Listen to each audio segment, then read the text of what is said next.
Assalamualaikum warahmatullahi wabarakatuh. Alhamdulillahirabbil alamin wassalatu wassalamu ala asyrofil anbiya'i wal mursalin wa ala alihi washabbihi ajmain. Amma ba'd. Jadi alhamdulillah, mulanya kita ucapkan selamat datang sekali lagi kepada yang pernah menghadiri siri yang pertama sebelum ni. Jadi insya-Allah hari ini kita teruskan dengan siri yang kedua, sesi tadabbur kita bersama dengan Al-Fadhil Ustaz Syahri. Jadi tanpa melengahkan masa, saya dengan ini menjemput Ustaz Syahri untuk meneruskan majlis. Tafadhal masykurah. Assalamualaikum warahmatullahi wabarakatuh. Alhamdulillahi rabbil alamin. Wassalatu wassalamu ala Rasulillah wa ala alihi wa sahbihi wa barik wa sallim. Subhanaka la ilma lana illa ma 'allamtana innaka antal alimul hakim. Wa la hawla wa la quwwata illa billahil aliyyil azim. Qala rabbi shrah li sadri wa yassir li amri wahlul 'uqdatam min lisani yafqahu qawli. Allahumma arhamna bil Qur'an waj'alhu lana imaman wa nuran wa hudan wa rahmah. Allahumma faqihna fid din wa 'allimna at-ta'wil wahdina siratal mustaqim. Allahumma amin. Terima kasih kepada Al-Fadhil Ustaz pengurusi majlis, seluruh jawatankuasa Surah Al-Insaf, Maybank, warga kerja yang saya hormati dari Maybank. Terima kasih pada tuan-puan kerana sudi melapangkan masa. Saya sangat hargai kesudian anda hadir dalam majlis ilmu, majlis Al-Quran pada petang ini. Kita masuk kepada maqra' yang kedua ataupun dua muka surat yang kedua. Kita maqra' ini lebih kurang dua muka surat. Jadi majlis ini diadakan untuk menimbulkan minat kepada anda bagi membaca ayat-ayat yang terdapat di dalam maqra' ke maqra'. Jadi pertemuan kita ini hanya bersifat bulanan. Jadi tidaklah diminta daripada tuan-puan untuk hafal. Kita tak mampu nak hafal walaupun 2 halaman sebab kita ada komitmen yang lebih utama. Tapi sekurang-kurangnya majlis ini diadakan supaya adalah 1-2 ayat yang tersangkut dalam hati kita. Mudah-mudahan adalah 1-2 ayat yang kita jatuh cinta. Adalah 1-2 ayat yang mempengaruhi cara kita berfikir. Mudah-mudahan ya. Jadi pada sesi yang lepas, lebih kurang sebulan yang lepas, kita telah berbincang tentang surah Al-Fatihah. Kerana itulah maqra' yang pertama. Ada 3 persoalan yang ada di dalam surah Al-Fatihah. Siapa Tuhanmu? Ya. Ke mana hala tujumu? Dan apa yang kena kamu buat? Jadi bila surah Al-Fatihah menjawab 3 persoalan tersebut. Siapa Tuhanmu? Ke mana hala tujumu yang sebenar? Dan apa yang patut kamu buat sekarang? Bila surah Al-Fatihah begitu sifatnya, dia menyediakan 3 jawapan dan anda kena always ikrar 17 kali sehari, iaitulah namanya solat fardu. Maka fahamlah kita semua 113 surah di dalam Al-Quran akan jawab soalan tu. Daripada Al-Baqarah yang paling panjang sampailah surah An-Nas, semua surah-surah ni akan ikut template surah Al-Fatihah. Akan menjawab 3 persoalan berkenaan. Kalau tak jumpa tu maknanya kita kena usaha lagi lah memahami surah berkenaan. Pada sesi kali ini, kita masih lagi bersama dengan surah Al-Baqarah.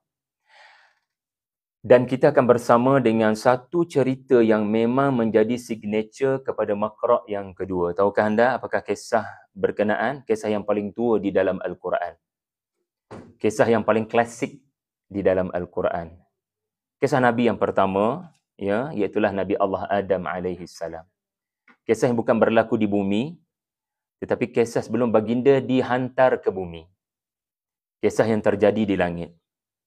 Dan kisah itu berlaku di lokasi yang semua kita akan kembali ke situ. Allah maja'alna min ashabi al-jannah. Inilah lokasi berlakunya peristiwa yang membabitkan Nabi Allah Adam alaihi salam dengan malaikat, dengan iblis dan dengan Allah Azza wa Jalla. Kita semua berasal daripada situ. Ya, nanti akan saya terangkan kepada tuan-puan semua apakah dalil yang menyatakan kita semua daripada situ. Rumah kita kat mana? Kita semua nak balik ke rumah kan? Pukul 7 ni kan, lepas maghrib, lepas berbuka kan, kita semua nak balik ke rumah kan? Tapi sebenarnya rumah kita bukan kat sini. Rumah kita kat sana. Namanya Al-Jannah, namanya syurga. Jadi ada sesuatu peristiwa yang berlaku di sana, ya di kampung halaman kita dahulu, yang mesti kita ambil pengajaran supaya bila kita mati, kita balik semula ke rumah kita. Risau-risau lepas mati, kita tak jumpa jalan balik ke rumah kita. Semua kita kena balik ke rumah masing-masing. Lepas pukul 7. Bukan. Lepas kita mati. Semua kita mesti pulang ke jannah. Jadi apa yang menyebabkan seseorang itu tergelincir daripada syurga, namanya Nabi Allah Adam, apa yang menyebabkan baginda ayah kita tersingkir daripada syurga, adalah juga penyebab kita tidak jumpa jalan balik ke syurga. Jadi ada cerita signature, ada cerita penting dalam Maqra' yang kedua, tidak ada kisah lain, melainkan kisah Nabi Allah Adam. Jadi Maqra' yang kedua ini, anda boleh lihat mushaf Al-Quran daripada muka surat 5 tu, ayat 26. Anda akan perasan ada simbol tertentu, saya tak tahu nama simbol apa, kristal ke apa benda tu.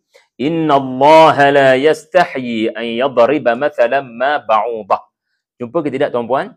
So ada simbol Maqra' di situ, menandakan Maqra' yang kedua, dan Maqra' yang kedua ini akan selesai pada ayat 43 halaman 7. Lebih kurang 2 muka surat je. So mulai ayat 44 anda jumpa simbol yang sama. Betul atau tidak? Ayat 44 tu permulaan ayat ada simbol yang sama, menandakan Maqra' yang ketiga. Subhanallah, Maybank sediakan pengajian tafsir dan tadabbur Maqra' base. Ini tak pastilah, ada tak agensi lain ataupun tempat lain melakukan pengajian begini. Subhanallah, kebanyakannya surah base. Dalam 1 jam ni Ustaz Syahri tolong terangkan tentang surah ni. Tolong terangkan tentang surah ni. Kalau surah pendek tak apa. Surah panjang, jenuh kita. Jadi by Maqra' ni dia lebih tenang.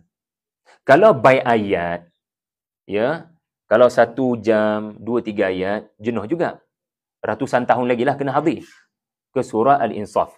Memang menginsafkanlah pengajian itu. Sebab lambat benar nak selesai pada khatam. Jadi kita ambil jalan tengah. Alhamdulillah. Tidak terlalu kejar, cepat, surah itu pasal apa, dan tidak juga terlalu lambat, iaitulah pengajian tradisional yang boleh anda perolehi di kuliah-kuliah di masjid dan surau, iaitulah pengajian by ayat. Baik. Anda akan perasan surah Al-Baqarah bermula dengan Alif Lam Mim. Itulah Maqra' yang pertama. Anda akan perasan surah Al-Baqarah adalah bermula dengan Alif Lam Mim. Betul atau tidak? Cuba baca ayat 1 masing-masing. Susah sangat kan nak hafal ayat 1 kan, surah Al-Baqarah kan. Alif Lam Mim kan, 3 huruf sahaja. Tapi apakah maksud Alif Lam Mim? Untuk faham Maqra' 2, kena faham dulu ayat 1. Sebab ayat 1 ni ketua kelas. Ayat 1 ni CEO. Dia bagi arahan kepada semua ayat untuk tunduk kepada dia. Jadi bila Alif Lam Mim, anda kata apa? Saya tak tahu apa maksudnya. Berbanding dzalikal kitab, saya tahu apa maksudnya.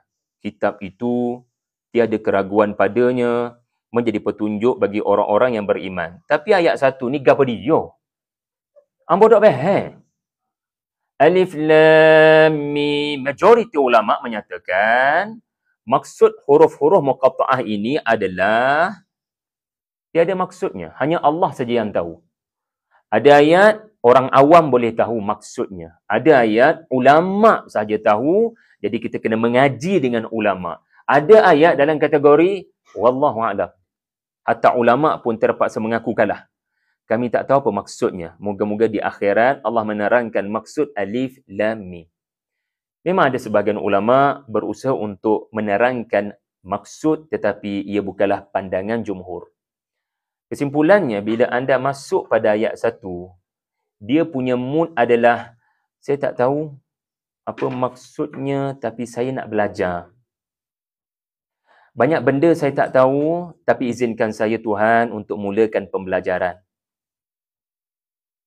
Para ulama menyatakan bila lalu sahaja Taha, Yasin, Nun, dan apa-apa sahaja disebut sebagai huruf, maka akhlak kita adalah wallahu alam, saya tak tahu. Hanya Allah saja yang tahu. Apakah karakter yang akan lahir bila seseorang berfikir begitu bila masuk ayat 1 ni? Apa karakter yang akan lahir bila dia kata, Saya tahu ayat 2, saya tahu ayat 3, tapi ayat 1 ni saya garu kepala, saya serah pada Allah. Allah sajalah yang tahu apa maksudnya. Saya pergi pada ayat yang saya tahu maksudnya, tapi ayat 1 ni saya serah pada Allah. Bukankah ini satu sikap merendah diri di hadapan ilmu Tuhan yang tidak bertepian? Kita declare awal-awal, banyak ilmu saya akan dapat daripada wahyu, tapi saya tak akan dapat semua benda. Usia saya bertambah, pengalaman hidup saya bertambah, pangkat saya meningkat, tetapi saya akan tetap merendah diri untuk mengaji ilmu daripada Allah. So boleh nampak attitude apa yang lahir bila seseorang mula masuk ke dalam surah Al-Baqarah. Apa attitude-nya? Merendah diri. Jangan sombong. Sebab ada orang berkata, kita orang tahu serba-serbi. Allah tidak suka orang yang berkata, kita orang tahu serba-serbi. Dia tidak merendah diri di hadapan ilmu Allah. Kerana manusia punya ilmu sangat terbatas. Allah sangat murka pada orang yang tidak mengiktiraf ilmu kamu terbatas. Allah tak suka orang sombong. Maka starting sahaja Allah nak kita cantas kesombongan. Demo jangan kata demo tahu banyak perkara. Declare awal-awal, depan aku kata Allah, say wallahu a'lam. Dan apa jua yang bakal Allah bagi, hargai.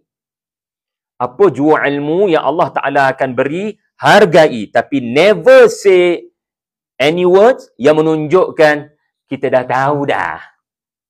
Tak payah lagi nak bertanya. Kita tahu serba-serbi. Anda tahu surah Al-Baqarah ini antara temanya adalah mengecam ahlul kitab yang sombong dengan ilmu yang Allah Ta'ala bagi. Sehingga lupa nak merendah diri. Buktinya adalah menolak Nabi SAW bila sampai di Madinah. Al-Baqarah kan turun kat mana? Turun dekat Madinah. Ya, dan ia turun sebagai surah yang pertama di Madinah. Surah yang turun selepas hijrah. Nabi sampai saja di Madinah. Ya, cerita Nabi ni dah disebut di dalam kitab Taurat. Orang-orang Yahudi kenal Nabi sebelum Nabi sampai. Orang-orang Yahudi, ahlul kitab, kenal Nabi lebih daripada anak-anak mereka sendiri. Tapi bila Nabi sampai, muncul depan mata, mereka tak boleh merendah diri sebab demo bukan set kita. Kami Bani Israel, demo siapa dia ke Arab? Demo buta huruf. Bapa jadi lagu ni? Dia lagu tu. Kami tak boleh terima orang bukan dalam warna kami. Kami tak boleh terima orang yang bukan daripada bangsa kami. Ya, kami tahu akan ada Rasul yang terakhir. Kami memang ceramah sana sini tentang Rasul yang terakhir. Tapi kami tak sangka jadi macam ni. Jadi minta maaf, kami tak boleh follow awak. Awwala kafirin bih. Ahlul kitab kufur kepada Nabi. Anda nampak? Orang yang Allah Ta'ala bagi ilmu yang sangat banyak, kitab-kitab terdahulu turun pada mereka, ulama-ulama mereka sangat besar, sangat ramai, tapi mereka tidak boleh untuk merendah diri di hadapan seorang insan yang Allah Ta'ala pilih sebagai Rasul Muhammad SAW. Nampak tak karakter apa sedang dicantas? Daripada ayat 1 lagi surah Al-Baqarah. Surah Al-Fatihah. Iyyaka na'budu wa iyyaka nasta'in. Ihdinas siratal mustaqim. Tuhan, beri kami hidayah ya Allah. Beri kami ilmu yang akan memandu kami dekat dengan kamu. Beri kami ilmu untuk kami dekat dengan kamu. Jangan jadikan kami maghdubi alaihim. Betul tak? Dalam surah Al-Fatihah ada al-maghdubi alaihim. Jangan jadikan kami dalam proses nak dapat hidayah ni. Jangan jadikan kami ada penyakit orang yang kau murka. Siapakah al-maghdubi alaihim? Yahudi. Apa karakter orang Yahudi? Diorang rasa diorang terpaling dapat hidayah. Sehingga bila mereka dapat hidayah, mereka berhenti belajar. Dan mereka mula merasakan mereka sudah cukup sempurna ilmu dan tidak patut tunduk kepada sesiapa lagi. We are the chosen nation kononnya. Okey? Naratif itulah yang ada sampai kepada hari ini di negara haram berkenaan. Ya? Yahudi, Zionis, merasakan mereka tidak perlu tunduk kepada sesiapa, termasuk pada undang-undang antarabangsa. Ya? Mereka merasakan mereka yang terpaling masuk syurga, terpaling mulia. Dan menariknya, nama Al-Baqarah memanglah maksudnya lembu betina. Tapi anda tahu kenapa lembu betina orang Arab panggil Baqarah? Baqarah, maafkan saya. Baqarah ini artinya perut yang sangat luas. Sebab binatang yang bernama lembu berbeza dengan kambing dan unta kerana perut mereka sangat besar dan luas.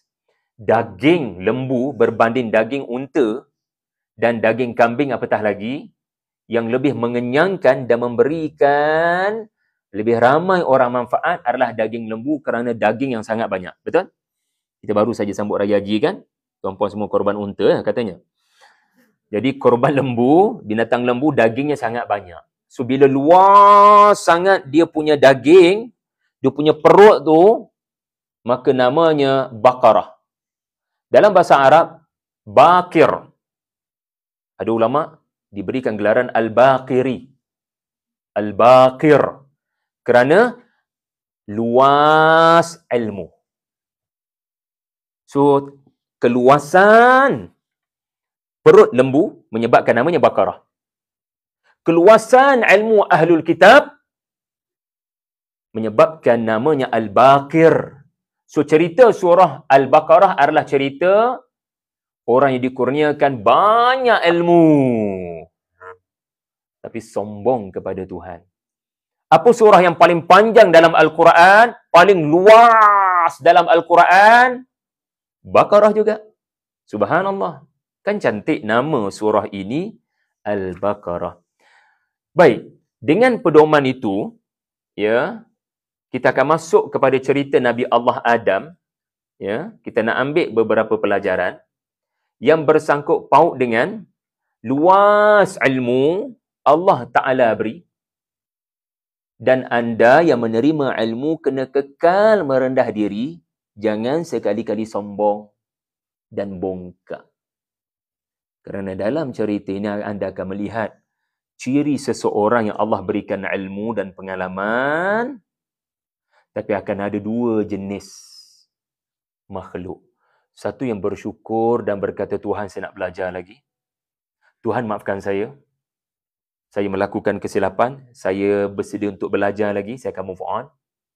Satu lagi dengan ilmu yang makin banyak, menjadi sombong dan bongkak sampai tidak mahu melaksanakan perintah Allah.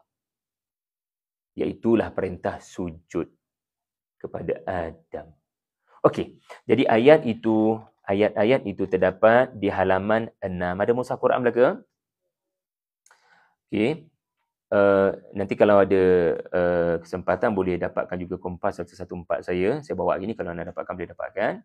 Untuk dapat sedikit pedoman tentang juzuk 1. Ataupun cerita penting juzuk 1. Iaitulah cerita Adam dan juga Iblis. Kita akan mendapati cerita ini mulai daripada ayat 30 hingga 37. Dan mari kita lihat, ya, apa yang agaknya Allah nak sampaikan kepada kita. Ingat, cerita Al-Quran adalah cerita kita. Komen Allah kepada watak-watak itu sebenarnya komen Allah kepada kita. Kisah Al-Quran adalah kisah kehidupan. Jadi, dengan mindset itu, insya-Allah, tuan-puan akan dibantu Allah untuk beroleh, ya, satu persatu teguran dan hidayah daripada Allah kepada kita di Maybank ini. Okey. Baik, mari kita mulakan perjalanan dengan ayat 30. Anda akan mendapati pada ayat 30 itu, okey, ada cerita malaikat, ya, dibentangkan oleh Allah tentang rencananya. Allah telah membentangkan kepada para malaikat rencananya untuk menjadikan di atas muka bumi khalifah. Okey. Dan malaikat memberikan respon. Ya Allah, kapan bisa mahu dicipta manusia yang bakal menumpahkan darah? Ya Allah, bantu kami untuk jelas. Kami bukan pertikai. Kami bukan persoal. Cuma kalau sudi, wahai Allah, terangkan mengapa engkau nak ciptakan manusia di atas muka bumi, sedangkan firasat kami, Mereka akan menumpahkan darah. Kenapa tidak kami yang diberikan amanah dan mandat itu? Kenapa tidak kami diperintahkan oleh engkau berada di muka bumi dan jalankan tugas sebagai khalifah? Lalu Allah kata, aku tahulah aku buat apa. Itu tafsir. Ingat lagi 5 T? Lebih kurang 30 tahun lepas kita kongsikan di sini. T yang pertama adalah tilawah. So, saya minta maaf, saya tak buat T1 sebab masa. Saya terus pergi kepada T nombor 2. Apa cerita ayat ni? Apa tafsir ayat ni? Apa terjemahannya? So, anda boleh nampak itu babaknya. Tapi Allah tuntut bila kita baca ayat macam ni, bukan sekadar tahu apa maksudnya. Apapun tahniah tuan-tuan. Bila anda boleh faham tentang sesuatu ayat. Kat luar sana, sangat ramai yang rasa selesa tak faham ayat. Sekadar baca. Syukur pada Allah pilih kita orang di Maybank ini untuk at least boleh fahamlah ayat tu. Majlis macam ni dibuat untuk adalah 1-2 ayat boleh faham. Tapi kita kena pergi another level. Ya.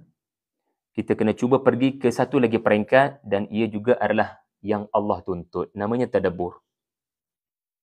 Maka T nombor 3 tadabbur adalah, Tuhan, aku percaya kisah ini bukan kisah sejarah. Engkau ciptakan aku dan engkau kekalkan Al-Quran. Engkau cipta aku, engkau tahu serba-serbi tentang aku. Engkau yang sama menurunkan Quran dan mengekalkan Quran sampai ke hari ini. Takkan tak ada kaitan? Engkau cipta aku, engkau tahu apa yang melemahkan semangat aku.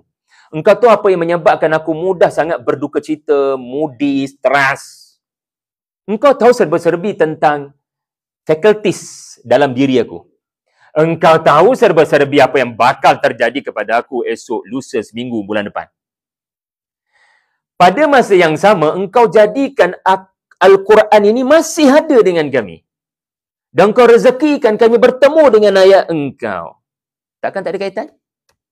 Aku dengan Quran. Mesti ayat ini tuju pada aku. Bukan hanya cerita tentang Nabi Adam. Jadi bila kita termenung sekejap, jangan pergi ayat 31 lagi. Jangan gapah-gapah nak pergi ayat seterusnya. Take it easy, calm down dan cuba tanya soalan. Latih diri anda untuk tanya soalan. Sebab dengan aktiviti bertanya soalan, dia akan menyebabkan adanya perbincangan. Dia akan menyebabkan anda lebih passionate. Anda lebih seronok nak bilik tafsir kalau anda nak bilik tafsir lah, ataupun anda tanya ustaz. Sebagai contoh, apa soalan boleh kita bina daripada ayat 30? Ini budaya yang mesti berlaku. Culture of learning. Kita boleh buat masa belajar ilmu-ilmu lain. Tapi pelik, bila belajar ilmu Quran, kita tak buat. Antara soalan yang boleh kita bina adalah, kenapa malaikat boleh tanya rencana Tuhan? Betul tak? Itu satu soalan. Beraninya malaikat tanya soalan. Tak takut ke kena pancung? Tapi jawapan Allah menunjukkan, it's okay. Boleh tanya. Cuma nak royaknya, aku tahu aku buat gabar dia. Tapi it's okay. It's okay kamu tanya. Aku akan jelaskan sekejap lagi. Maknanya Allah senang hati dengan soalan ini. Kerana sekejap lagi ada babak, Allah tunjukkan kenapa Adam yang dipilih jadi khalifah dan bukan anda, wahai malaikat. Jadi bila kita tanya soalan tu, kita cuba jawab soalan itu dengan pengalaman kehidupan kita. Adakah saya seorang yang meraihkan soalan daripada mereka yang baik hati? Contohnya saya sebagai seorang ustaz. Anak murid bertanya soalan, jujur daripada hatinya, bukan soalan mempertikai. Yang bertanya tu umpama malaikat. Kami bukan tanya nak mempertikai, just nak bagi faham supaya iman kami bertambah. Maka santuni, jangan cantas. Sebab itu sebaik-baik penyampaian adalah ada Q&A. Dan dunia sekarang menuju ke arah podcast. Anda perasan kan? Sebab apa? Sebab penceramah tak boleh cakap lama sangat. Dia kena bersedia dengan soalan seterusnya. Soalan seterusnya. Soalan seterusnya. Sesiapa yang panas barang tak sesuai pergi podcast. Sebab kejadian dia akan maki hamun moderator tu. Apa punya soalan macam ni? Mengajilah. Tak, kita kena merendah diri. Kita kena anggap ini soalan yang ramai orang kat luar sana tanya, ulama kena jawab. Jangan rasa tinggi sangat sampai dengan mudahnya berkata mengajilah. Tak. Kita kena raikan. Allah Subhanahu Wa Taala senang hati dengan makhluk yang bertanya pada masa yang sama sangat perform dalam ibadat. Nampak sangat mereka bertanya untuk meningkatkan iman. Jadi apa yang kita boleh belajar? Adakah saya apabila tidak jelas tentang sesuatu, saya angkat tangan untuk bertanya meminta pencerahan? Kerana dengan bertanya meminta pencerahan, rasanya kita akan lebih rasa manis dalam ibadat. Contoh, anak bertanya kenapa nak kena semayang sampai berkali-kali. Adakah kita cantah soalan itu? Atau kita santuni? Dan apa perasaan anak bila dapat jawapan daripada ayah? Kita semayang ni sebab nak ucap terima kasih pada Allah. Ya, ramai pelajar demam hari ini dan kamu dapat pergi ke sekolah. Ramai pelajar tak terpilih untuk wakil daerah, kamu terpilih. Ramai yang menghadapi masalah kewangan, kamu ada duit lagi hari ini. Tak nak aku ucap terima kasih pada Allah dengan hanya semayang 2, 3, 4 rakaat. Oh, macam tu ke? Oh, Alhamdulillah. Kita tak nak didik anak-anak kita dengan sifat, buat jangan banyak tanya, okey? Anak kita bukan robot. Ya? Anak kita manusia. Ya? Anak kita bukan ChatGPT. Tolong sediakan bla bla bla bla bla sekarang. Dia ikut je arahan. Anak kita manusia. Dia ada emosi. Dia tahu dia kena semayang. Tapi dia juga ada emosi, iaitulah macam mana ya nak rasa seronok semayang? Maka dia bertanya. Dan pastikan pertanyaan adalah pertanyaan yang membangunkan iman. Malaikat tanya untuk meningkatkan iman mereka. Jangan tanya soalan yang hanya menyebabkan kita dapat banyak ilmu tapi tak menambah iman. Ya, seseorang boleh bertanya macam-macam soalan di ruangan komen, betul? Seseorang boleh tanya macam-macam soalan kepada para ulama, kepada asatizah bila sesi Q&A disediakan. Tapi belum tentu soalan-soalan yang ditanya itu adalah membantu meningkatkan iman audiens yang hadir.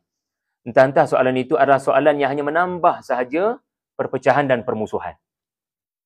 Apatah lagi soalan perangkap sahaja. Jadi kita kena belajar daripada malaikat. Malaikat ni rukun iman yang keberapa? Inna lillahi wa inna ilaihi raji'un. Malaikat adalah rukun iman yang kedua. Menurut turutan Nabi lah sallallahu alaihi wasallam. Tak ingat tak apa, yang penting ia salah satu rukun iman. Apa maksud beriman dengan para malaikat? Jibril, Mikail, Israfil, Munkar, Nankir, hafal nama-nama malaikat ke? Oh tidak. Malanglah kita umur 40-50 ni masih faham beriman pada malaikat, hafal nama-namanya. Oh, malang. Jom kita upgrade sikit. Cukuplah hafal-hafal tu. Yang penting, apa kualiti malaikat saya boleh terap di Maybank? Malaikat berani tanya soalan. Dan bila dia dapat jawapan, dia bertambah iman. Dan dia makin perform. Apa pula kita belajar daripada Allah Azza wa Jalla? Wahai pemimpin. Sebarang soalan yang berdasarkan hati yang jujur dan ikhlas. Ustaz, tolong saya nak jelas benda ni. Sebab saya keliru sebenarnya, saya nak beramal. Maka santuni. Jangan cantas, jangan pancung, jangan herdik, jangan sindir. Kemudian bila kita pergi pada ayat 31. Kita diberitahu pada ayat 31, Allah berikan kepada Adam nama-nama. Allah mengajar Adam nama-nama. Kemudian Adam membentangkan nama-nama kepada para malaikat. Ini cara Allah menunjukkan kepada para malaikat, mengapa aku pilih Adam untuk jadi khalifah atas muka bumi dan bukan kamu, wahai malaikat. Bila Adam membentangkan kepada malaikat nama-nama, maka Allah berkata kepada malaikat, sekarang giliran kamu malaikat untuk membentangkan nama-nama yang aku ajar kepada Adam. Ayat seterusnya menyatakan malaikat respon, Allah maafkan kami tak mampu nak bentang nama-nama itu sebab engkau hanya ajar Adam. Kami tak ada ilmu tu. Kami tidak diajar olehmu. Adam sangat istimewa rupa-rupanya. Dia diberikan ilmu. Kami judge Adam tadi sebelum dia dapat ilmu. Kami judge Adam, dia tak boleh jadi khalifah. Sebab dia dibuat daripada tanah. Dan bila sesuatu di atas tanah, bumi kan daripada tanah. Makhluk-makhluk sebelum Adam ada di bumi, dia punya bumi ni sifatnya apa? Dipijak-pijak, betul? Bumi ni kan untuk dipijak-pijak. Bila anda, wahai Tuhan kami, menciptakan Adam daripada tanah, maksudnya perangai Adam adalah pijak-memijak antara satu sama lain. Dan akan berlaku pertumpahan darah. Sebab engkau ciptakan Adam daripada tanah dan berdarah depan mata kami. Engkau menciptakan mereka. Cumanya kami baru tahu. Diberi ilmu rupa-rupanya. وَعَلَّمَ آدَمَ الْأَسْمَاءَ كُلَّهَا. So, maafkan kami judge terlalu cepat. Because people always judge book by its. Kenapa? Siapa kita belajar? Dia ceramah 1 jam, video sampai ke telefon kita 1 minit. Dan anda terus judge orang tu. Sangat tidak adil. Cuba dengar video penuh. So, jangan mudah buat judgement kalau benda belum sempurna. Data dan kajian. So, malaikat mengajar kita, mereka tersilap, mereka terkhilaf. Oh, rupa-rupanya Adam bukan hanya daripada tanah, tapi diberikan satu ilmu yang special untuk menyebabkan dia layak mentadbir bumi. Dan kami tidak layak mentadbirnya kerana kami tidak ada knowledge berkenaan. Kami tidak diberikan al-asma'. So, apa yang menyebabkan manusia boleh mentadbir bumi dengan aman? Ilmu. Ilmu tentang al-asma'. Jom kita bincang sikit. Antara soalan yang boleh kita tanya bila masuk ayat 31 ni adalah nama-nama tu nama-nama gabriah. Maka mentafsirkan ayat dengan hadis. Ini satu kaedah lah. Mentafsirkan ayat al-asma' dengan hadis yang sahih, riwayat Imam Tirmizi. Al-asma' itu adalah nama-nama anak-anak Adam sampai hari kiamat. Al-asma' adalah semua anak-anak Adam. Siapa anak-anak Adam? Maybank. Ya, semua anak-anak Adam daripada Qabil Habil sampailah orang terakhir pada hari kiamat. Saya dan anda bermula di alam roh. Dan semasa kita di alam roh, ada sesiapa sempat ambil gambar selfie di alam roh? Buat konten live di sana. Semua kita berasal daripada alam roh.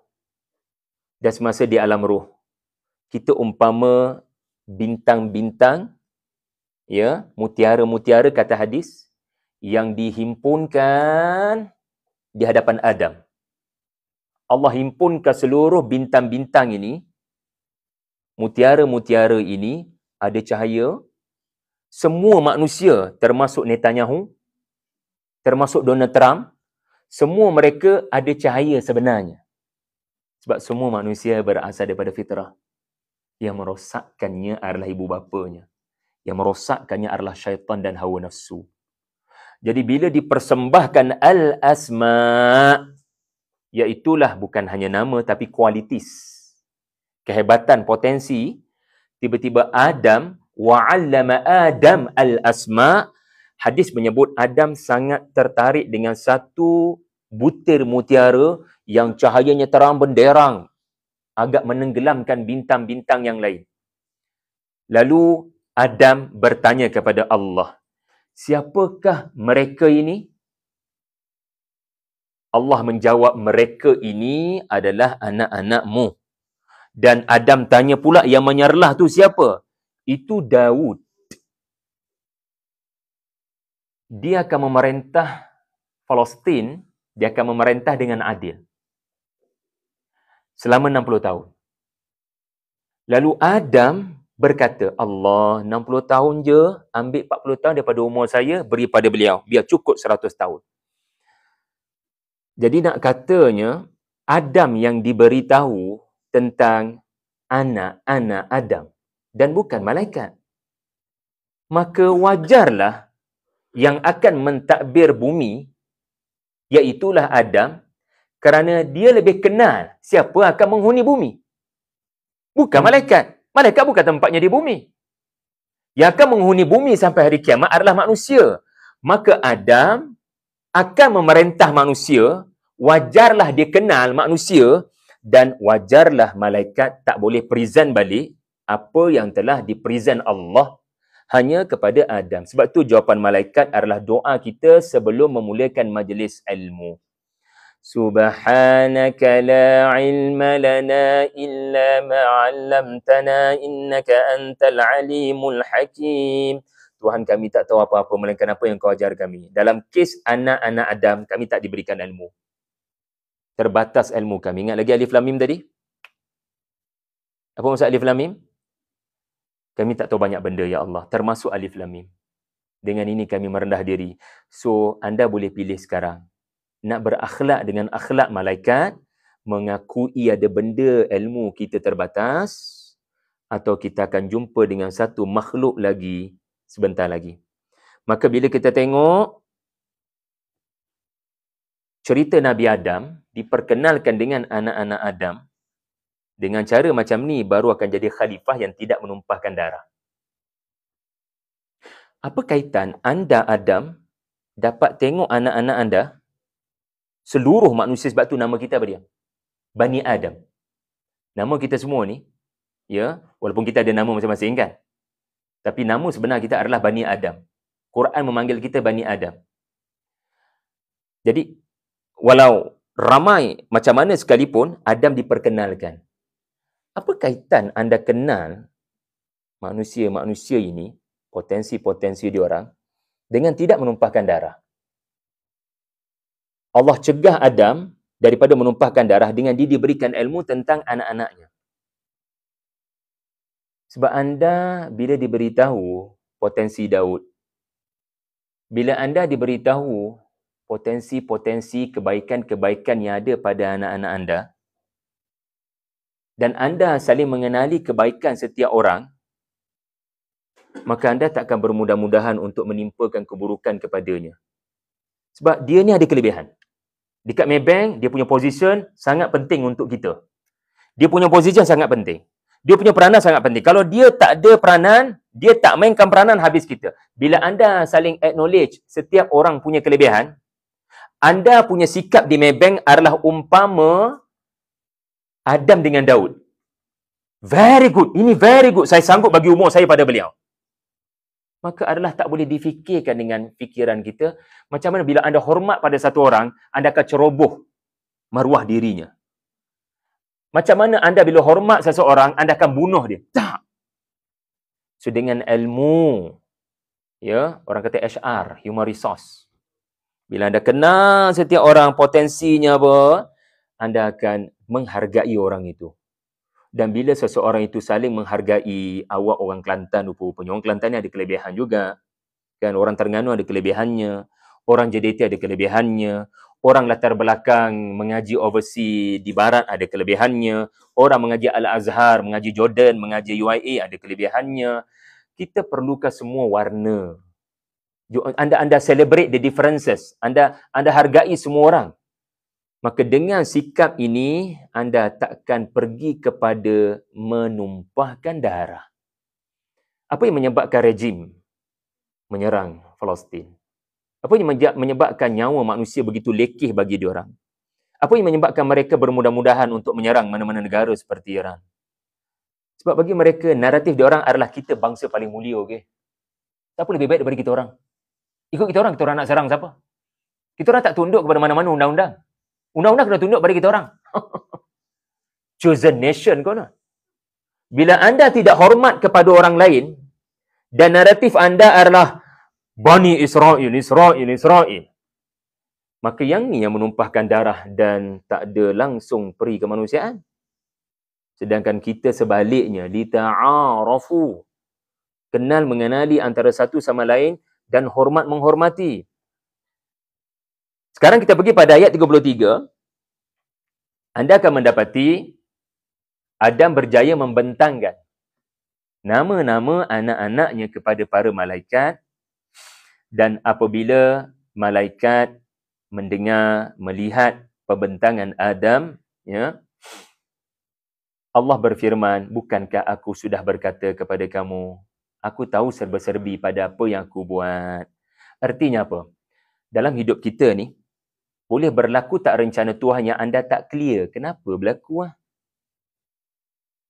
Takdir.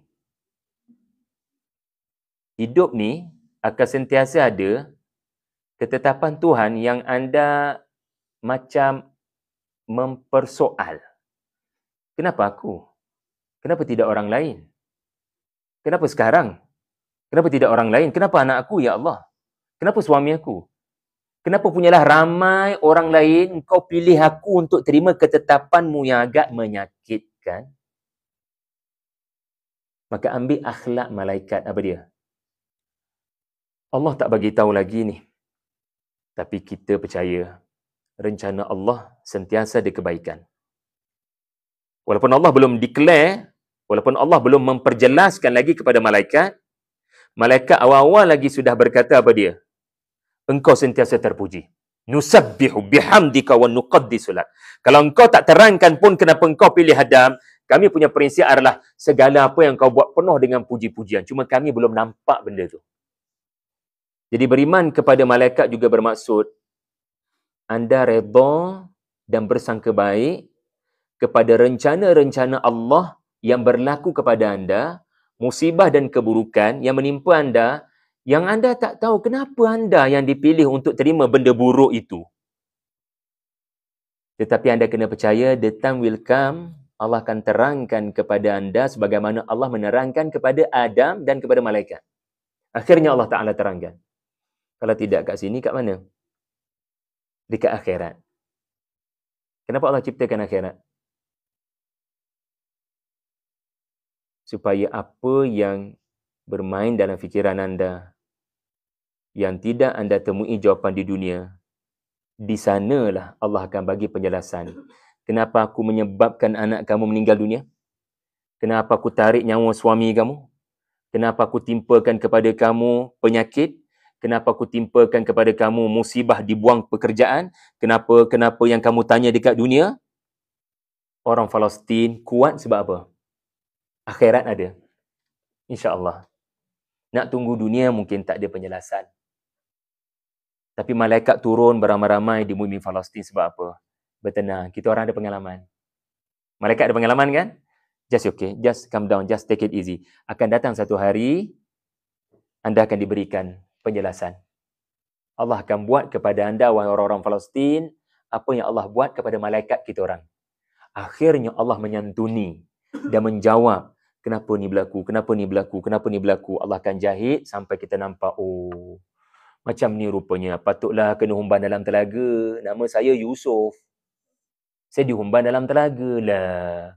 Macam ni rupa-rupanya. Kalau tak dihumban dalam telaga, aku tak jadi raja kat Mesir 40 tahun lepas tu. Jadi bukan saja-saja Allah Ta'ala buat Nabi Yusuf dijual sebagai hamba. Duduk kat negara orang, hilang ayah, hilang keluarga. Sebab semua tu jalan yang akan ada penjelasan. Kalau Allah baik kepada kita, dia akan jelaskan kat dunia lagi. Kenapa? Tetapi, kenapa ada akhirat? Sebab kat situlah tempat yang sebenar Allah menjelaskan kenapa semua ni berlaku. Hari keadilan akan berlaku. Ya, hari orang-orang Palestin, orang-orang Gaza akan puas hati. Terima kasih Allah. Akhirnya kami tahu kenapa aku, doktor apa entah, hilang 9 orang anak serentak. Rupanya macam ni kau rencana, dan rencana nusabbihu bihamdika wa nuqaddisu lak. Segala puji bagi engkau ya Allah. Kalau benda tu tak berlaku, habis aku. Mujuk ia berlaku, alhamdulillah. Okey. Kemudian kita masuk pada ayat 34 dalam baki masa 10 minit ni. Ayat 34 menceritakan tentang Allah memerintahkan kepada malaikat. Okey, sekarang kamu dah clear malaikat? Kenapa aku ciptakan Adam? Dan kenapa Adam saja yang layak memerintah bumi? Maka tunjukkan kamu redha, tunjukkan kamu telah percaya, kamu sudah sangka baik, kamu sudah lapang dada, sujud. Maka sujud ni adalah ibadat yang menonjolkan apa? Kalau malaikat diperintahkan sujud selepas puas hati, redha dengan kehebatan rencana Allah. Awalnya mereka misinterpret, tapi rupanya lagu tu apa rupanya. Alhamdulillah. So, bila anda sujud tu 2 kali, betul? Rukuk sekali, sujud 2 kali. Kerana Allah tahu hati manusia ini sangat mudah mentafsirkan kehidupan yang berlaku kepadanya dengan tafsiran yang buruk-buruk ataupun apa yang orang kata. Satu orang berkata kepada kita memberikan kesan sampai kita buruk sangka kepada apa yang berlaku. Lebih buruk lagi bila kita masuk dalam media sosial. Komen-komen itu memburukkan lagi cara kita memandang apa yang berlaku. Maka bertenanglah seketika daripada apa yang orang kata. Sujud bermaksud, aku percaya apa yang berlaku adalah baik-baik sahaja. Rencana Tuhan sangat sempurna. Maka malaikat diperintahkan sujud sebagai tanda berpuas hati. Redha dengan ketentuan ilahi, Adam terpilih untuk menjadi khalifah, dan ayat ini menceritakan ada iblis dalam kumpulan para malaikat. Malaikat daripada cahaya, iblis daripada nyalaan api. Kerana iblis daripada makhluk jin. Tetapi ketua kepada penduduk langit adalah iblis. Penduduk langit ni malaikat. Penduduk langit adalah malaikat. Yang juga terbang ke sana kemari di langit adalah jin. Dan Allah Ta'ala pilih malaikat yang jauh lebih besar jumlahnya ini, ketua penduduk langitnya adalah iblis daripada bangsa jin. Sebagai satu penghormatan. Hal-hal kepimpinan kadang kita tak boleh bagi kepada orang yang hanya banyak bertasbih. Kadang kepimpinan mesti diberikan kepada yang layak. Kerana ini adalah hal kepimpinan. Dan malaikat tak ada masalah. Malaikat tidak pertikai. Lah, bapa tak pilih set kami? Biar set kami lah jadi presiden. Tidak. Allah menunjukkan macam mana malaikat tidak ada masalah untuk iblis menjadi presiden kepada penduduk langit. Dan iblis dikurniakan umur yang panjang, pengalaman yang lama untuk mengetuai al-mala'il a'la, penduduk langit. Akhirnya, kerana pengalaman, tiba-tiba iblis berfikir panjang dengan perintah untuk sujud kepada Adam. Dan iblis membuat keputusan untuk tidak sujud kepada Adam. Soalan yang boleh kita timbulkan, ya, apa yang menyebabkan iblis tak boleh sujud? Ya, kerana apa? Ingat lagi tema Alif Lam Mim tadi? Kan? Saya sangat super senior. Kenapa tiba-tiba nak beri pengiktirafan kepada super junior? Kenapa tidak saya saja diberikan mandat ini? Tuhan, adakah engkau tidak mengiktiraf kelebihan saya? Manusia sangat suka pengiktirafan. Susah nak hidup kalau orang tak recognize. Media sosial dibuat, TikTok dibuat, untuk apa? Untuk seseorang rasa seronok bila kehadirannya diiktiraf. Dengan komen, dengan like, dengan jadi follower dan subscribe. Dan seseorang boleh jadi sangat marah pada dirinya apabila dia tidak boleh punyai pengikut yang recognize kelebihannya seperti tokoh-tokoh tertentu di media sosial itu, namanya influencer. Sampai ke satu tahap mereka boleh memilih untuk, na'udzubillah, ya, membunuh diri hanya kerana merasakan dia tidak dihormati dan dia tidak diiktiraf. Iblis sedang menyebarkan naratifnya. Hidup ni kalau tidak diiktiraf, kita kena tunjukkan protes. Sedangkan anda buat kerja kerana siapa selama ni? Jadi iblis kerana rasa terluka Tuhan tidak iktiraf, kononnya, maka dia protes dalam bentuk, aku tak setuju. Dan sekali dia membuat keputusan ini, katanya pertama kali dia tidak taat kepada Tuhan, sengsaranya adalah selamanya. Iblis, ya, telah dihalau daripada syurga apabila bertegas dengan keputusan yang dia buat untuk tidak mengiktiraf orang lain, untuk tidak sujud kepada Adam alaihi salam. Semoga Allah pelihara kita daripada penyakit aku lebih baik daripada orang lain. Ya, punyai ilmu yang banyak, punyai pengalaman yang banyak, tetapi sombong. Itulah surah Al-Baqarah yang akan menceritakan tentang Ahlul Kitab dan Bani Israel. Kemudian, selepas adegan iblis tidak mahu sujud, anda dibawa kepada cerita Adam bersama dengan isterinya Hawa, menetap di dalam syurga untuk satu tempoh dan makanlah apa saja, cuma jangan dijamah, ya, ataupun didekati satu pohon. Ya. Sebenarnya semua pohon di syurga ni sama je. Cuma Allah nak menguji. Semua pohon kat syurga ni sama je. Nikmatnya, luar biasanya, dan syurga ini seluas langit dan bumi. Mana pokok-pokok tu punyalah banyak yang anda akan rasa seronok.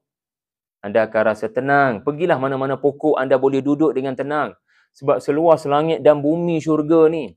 Cuma Allah kata satu pokok tu je jangan pergi. Ya, satu pokok tu je. Saya tak rasa 1% daripada 99%. Saya rasa 0.0.001% sahaja. Pokok tu berbanding pokok-pokok syurga yang lain. Tapi inilah permainan iblis. Ya, yang dilarang itulah yang kita rasa menarik untuk dilakukan. Akhirnya, ya, syaitan ataupun iblis berjaya menyuntik satu penyakit kepada Adam dan penyakit itu boleh berlaku kepada kita. Semoga Allah pelihara kita daripada penyakit ini. Okey? Di mana Allah kurnia pada kamu macam-macam nikmat, tapi yang kamu duk kenang yang itulah. Yang Allah larang itulah yang kamu nak pergi kepadanya.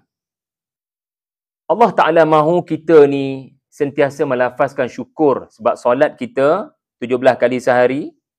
Alhamdulillah. Surah Al-Fatihah. Tetapi ramai manusia, ya, kufur kepada Allah. Tidak tahu berterima kasih pada Allah. Yang dilarang itulah yang dilakukan. Punyalah banyak nikmat Allah Ta'ala bagi. Yang dilarang itulah yang manusia pergi. Suka mengeluh, susah nak hargai apa yang Tuhan beri. Maka akhirnya Adam mendekati pohon berkenaan bersama dengan isterinya dan Allah jadikan itu adalah asbab untuk Adam diturunkan ke bumi. Iblis diturunkan ke bumi, Adam juga diturunkan ke bumi. Tetapi kedua-duanya berbeza. Iblis turun daripada syurga, Allah murka dan laknat. Sebab apa?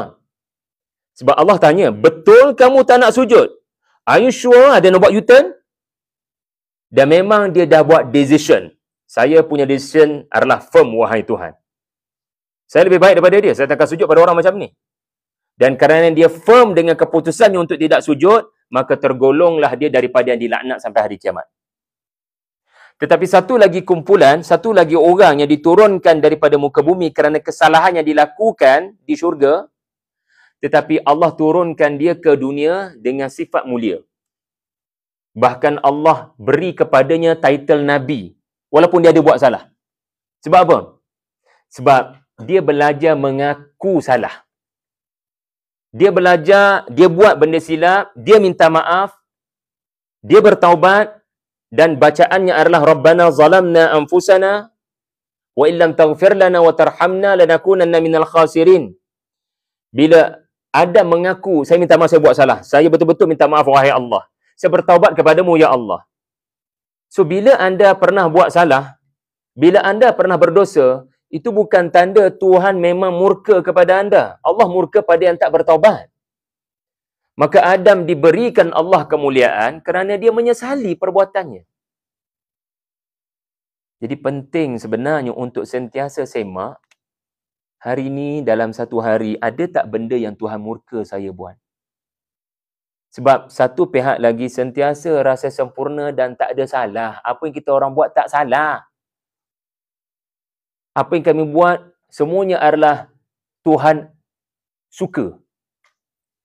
Kita tidak boleh begitu, dan ada mengajar kita untuk sentiasa, nama surah pun insaf kan, untuk sentiasa menginsafi. Setiap perbuatan kita ini entah-entah ada perkara yang Allah tak suka. Maka dengan sifat macam tu, dia panggil takwa. Sensitif, ada benda saya salah ke hari ni? Ada pokok tak yang Allah larang saya pergi buat? Maka dengan sifat macam ni, sifat berhati-hati, maka Adam diturunkan ke dunia. Dan saya nak tutup dan akhiri, apa tujuan kita hidup dekat dunia? Itulah tujuan Adam diturunkan. Ya. Aku nak kamu hidup di dunia dengan sifat sensitif, dengan pokok-pokok yang akan menggoda kamu. Iaitulah maksiat, mungkar, perkara-perkara yang menyebabkan hawa nafsu rasa seronok. So, hati-hati, sepanjang Allah kurniakan kamu kehidupan di atas muka bumi, terlalu banyak pokok yang dilarang yang akan menarik perhatian kamu. Ya, wanita-wanita bagi seorang lelaki, lelaki-lelaki bagi seorang wanita, semua ini daya penarik yang akan boleh menggelincirkan kamu daripada syurga. Kamu tak dapat balik kepada syurga. Kalau pernah terlanjur, mohon ampun pada Allah. Kerana dia maha pengampun, dan seseorang boleh jadi lebih baik selepas melakukan sesuatu kesalahan. Seseorang boleh jadi lebih baik selepas melakukan kesalahan apabila dia bertaubat kepada Allah. Jadi bila kita turun ke bumi, kita mesti melakukan apa yang Adam lakukan. Apa dia? Kenal semua anak-anak Adam. Hargai perbezaan mereka. Jangan cakap apa yang iblis cakap. Saya lebih baik daripada awak. So, bila anda kenal semua orang, pimpin potensi itu untuk makmurkan muka bumi daripada pertumpahan darah. Ini tujuan kita hidup berdasarkan tujuan Nabi Adam AS diturunkan. Mudah-mudahan kita dapat bukti pada petang ini bagaimana kisah Al-Quran sebenarnya adalah kisah kita.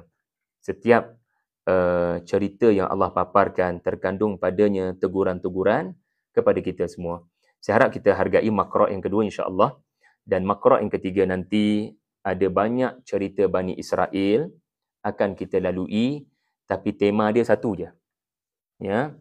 Dan ia adalah tema yang sama di makra' yang kedua. Apa dia makra' yang kedua tadi? Temanya membuang penyakit sombong yang boleh berlaku kepada orang yang Allah kurniakan ilmu.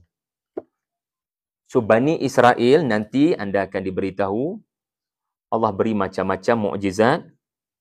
Allah beri kitab Taurat.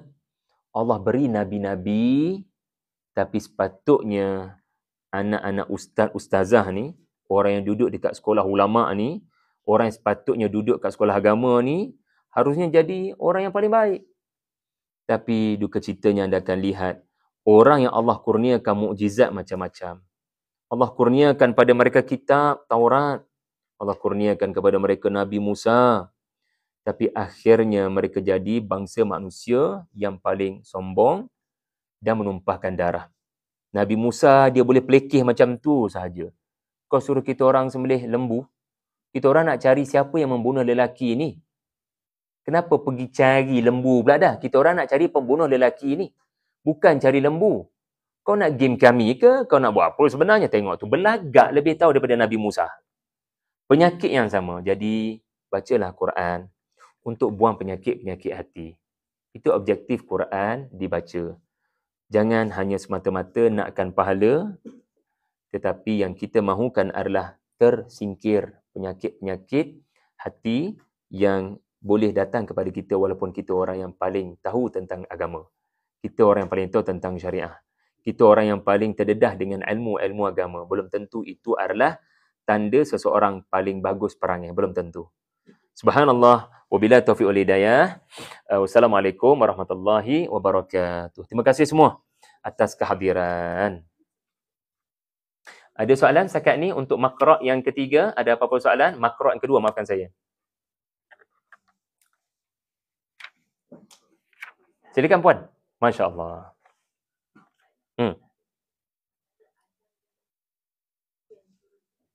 Siapa turun dulu? Antara Adam dengan Iblis, siapa turun dulu? Serentak dia turun. Turun serentak.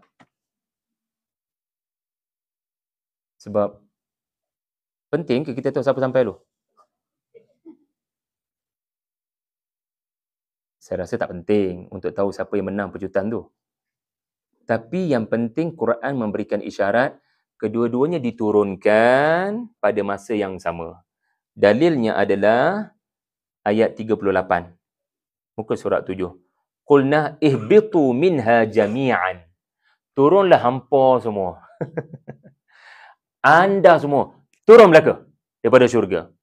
So bila anda semua ihbitu, anda semua bukan Adam je. Mana Adam, Hawa dan Iblis and the gang. Turun belaka. So itu adalah isyarat ia turun secara sama-sama. Cuma satu pihak Allah bangga, satu pihak lagi Allah murka. Okey? Dan itulah manusia dan jin diberikan taklif. Siapa yang beriman, insya-Allah akan masuk syurga daripada manusia dan jin. Okey, tadi silakan puan. Masya Allah.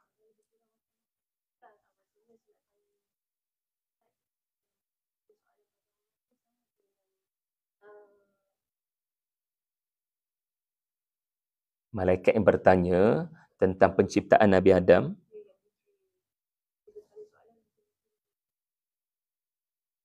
Yang bertanya kepada Allah bukan iblis.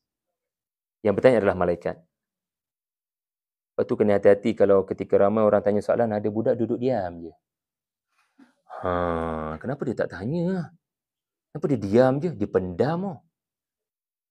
Sebab tu kita kena rasa seronok bila anak-anak kita tanya soalan walaupun menyusahkan hidup kita. Sebab itu lebih baik daripada yang jenis pendam. Pendam ni kita tak tahu apa konflik kat dalam jiwa dia. Kadang yang pendam tu yang bahaya. Sebab tu bila kita buat program, kita kena seronok bila budak-budak nakal, kadang-kadang bising. Sebab yang duduk diam tu yang kita kena risau, dia rancang apa. Sebab bila pendam, anda membiarkan diri anda tanpa penjelasan. Betul?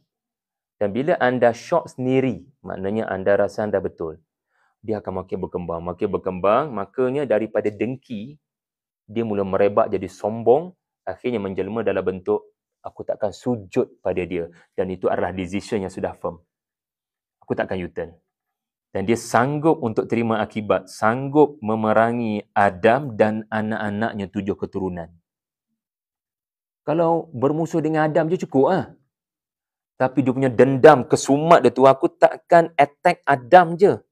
Aku akan attack bukan hanya Qabil untuk bunuh Habil. Aku akan attack sampai orang terakhir hari kiamat. Dan siap. Iblis kata, panjang umur saya boleh, saya nak buat projek ni.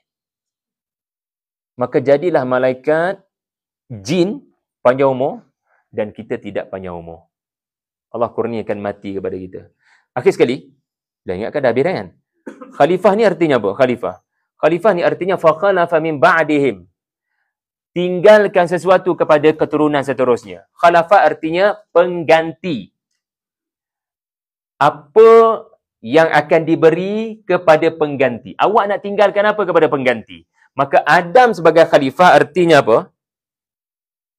Adam mesti tinggalkan kepada anak sampailah kepada kita. Kita semua akan mati. Tetapi apa yang akan kita tinggalkan kepada anak-anak kita? Itulah hudan. Faman tabi'a hudaya fala khaufun 'alaihim wa lahum yahzanun, ayat 38. So tolong wariskan kepada anak-anak anda agama ataupun wahyu. Dengan cara itu anda akan jadi khalifah. Kalau anda tidak wariskan kepada anak-anak anda hudan ataupun wahyu, maka anak akan sebaliknya menjadi pertumpahan darah. Anak akan jadi kaki gaduh, kaki sepak, kaki terajang orang. Ya. Sebab itulah yang membezakan khalifah, ya, Adam dengan iblis yang membawa manusia ke arah meninggalkan wahyu, dan implikasinya perang dunia ketiga, implikasinya adalah perang kat sana sini sebab semua manusia sudah meninggalkan wahyu. Bila tubuh daripada tanah tapi tidak dimasukkan roh, maka jadilah, ya, orang yang suka pijak orang lain. Unsur yang malaikat bimbang itu berlaku depan mata kita sekarang, kan? Menumpahkan darah sebab manusia semua tidak memberikan makanan kepada rohani mereka, ya. Terima kasih semua, kita jumpa lagi insya-Allah.